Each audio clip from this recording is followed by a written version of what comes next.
Welcome to historic Cousins Gymnasium for this JumboCast presentation of NESCAC basketball. Today, the 18-4 Tufts University Jumbos take on the 17-4 Hamilton College Continentals in what should be a good one. My name is Jared Cohen, joined on color commentary by intramural basketball extraordinaire and professional barista David Latham, alongside JumboCast programming director Jake Flossie. Both teams enter today coming off convincing wins yesterday. Tufts defeating Amherst by 39, a season-high margin of victory, and Hamilton beating Connecticut College by 12. Tufts has already clinched a spot in the NESCAC tournament, but both of these teams have their sights set a little bit higher on the NCAA tournament. David, tell me a little bit about how both teams got to where they are today.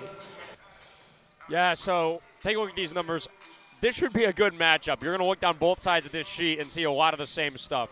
18-4 for Tufts so far. Hamilton, one less game played at 17-4. Pretty similar in the conference. Tufts still one game ahead, 6-2 to 5-2. And then what I want to highlight here is the common opponents.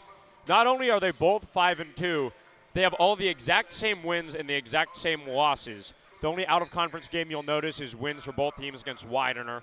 Then they both took their games against Bowdoin, Colby, Connecticut College, and Amherst, and lost against Trinity and Wesleyan. Tufts bouncing back from those two losses with a win last night against Amherst, which we'll go over. But both these teams looking to prove something in what should be a close game here. Tufts still has that number 15 D3 Hoops ranking. Hamilton unranked with 2 votes, perhaps something to prove coming into today. Yeah, and we saw Tufts, they actually played undefeated Wesleyan pretty close, only lost towards the end of that game, but a big blowout against Trinity. Meanwhile, Hamilton lost against both of those teams by double digits, so some struggles against what is maybe the two teams that have separated themselves as kind of the top class of the NESCAC. Now, looking at this game in particular, Jake, tell me, what does Hamilton need to do if they're going to come out of here with a win? Yeah, so this Hamilton team, one thing they need to focus on is dominating the boards today. They have had an average rebound margin of +8 in their victories, but an average rebound margin of -4 in their losses. So a really key trend there. If they can do well in the paint against these strong Tufts rebounders, they'll be able to do well. They're facing the top defensive rebounding team in the conference and 14th in D3, so they're going to have their work cut out for them. But if they can hold up well there, it should be strong for the Continentals. Alongside that, it can't be just the Hank Morgan show. Hank Morgan is a phenomenal player, one of the best in the NESCAC, if not the best. He has been incredible. However, in their tough games, Morgan has shown up, but their other strong players like Singh, like Kehani, have fallen off a bit. So if they have a team effort, come out across the boards and fight this Jumbo squad, they should have a good day today, but they need it to not just be Hank Morgan. Finally, Scott Jamesi has been incredible this season as well, and in those 2 losses the Jumbos had against Trinity and Wesleyan, he had an off night, under 10 points for both of them.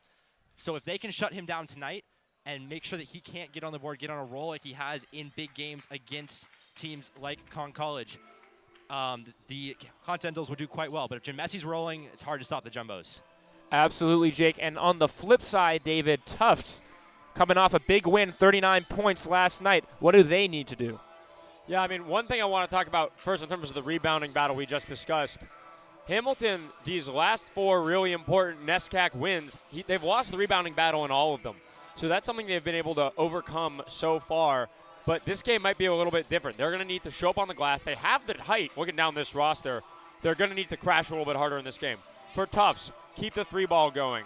Obviously, they were looking pretty solid, really clean last night at .409. And, you know, that allowed them to get that 59% field goal mark. But .143 in that loss against Trinity. I mean, that's their lowest of the season. It was also their lowest field goal night of the season. I would say you just don't win games when you put up that kind of performance. But in the Con College game, they went .263. So against some teams, they might be able to afford not to hit a 3. I don't think Hamilton's one of them. Then you talk about limiting runs, curbing their cold streaks. They went on an 18-point run to end the half yesterday against Amherst. That was the difference maker. And a lot of those, in that loss against Trinity and Wesleyan, they gave up big runs when it was getting close.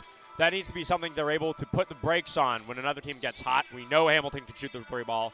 They need to be able to slow it down and cut down on runs. And then we said it again, Scott Jamesi and James Marakis, another name we'll throw out. Guys, we need to get buckets. 20 and 17 last night. That was the difference maker. They fell a little cold in those 2 losses, and they've been difference makers all season long. They're going to need to do the same in today's game. Yeah, it certainly seems to me that yesterday the three-point shot came back in part because Tufts wasn't looking to force the three. They played in rhythm, and that got them a long way. And now finally, before we get to tip-off, let's take a look at kind of the best of both teams for both Hamilton and Tufts University. Yeah, I mean, the old statement goes, a lot of wise people have said that the best offense is a good defense. Both these teams have exactly that. You look at your block readers. Bernstein, obviously, the rim protector for the Jumbos. Jalen Reese on the other side with 30 for himself. And then Kayani and Medley with 21 and 13 apiece. These are both teams that play strong defense around the perimeter, get in the passing lanes, create steals. Hank Morgan has 31 steals this season. We saw him get that critical interception to close out the game the other day. Meanwhile, on the other side, Kennelly, 32. He gets slow. He picks a lot of pockets around the ankles. Riley, Medley, and Bernstein all with 18 apiece. 4.9 to 4 blocks a game, 7.0 to 7.2 steals a game. Both these teams know how to turn it up on the defensive end, and that will be critical in today's game. Reese and Bernstein both in the top 5 in blocks per game for the NESCAC, and having a guy like Kennelly for Tufts coming off the bench, such a scrappy defender, that goes a long way. We saw a bit of a block party last night here in Cousins, and a couple, especially from Bernstein, that were called fouls and probably shouldn't have been. We've seen this Tufts team contest vertically and do a great job at it. Right now, we're going to take a quick break for the national anthem and be right back for tip-off.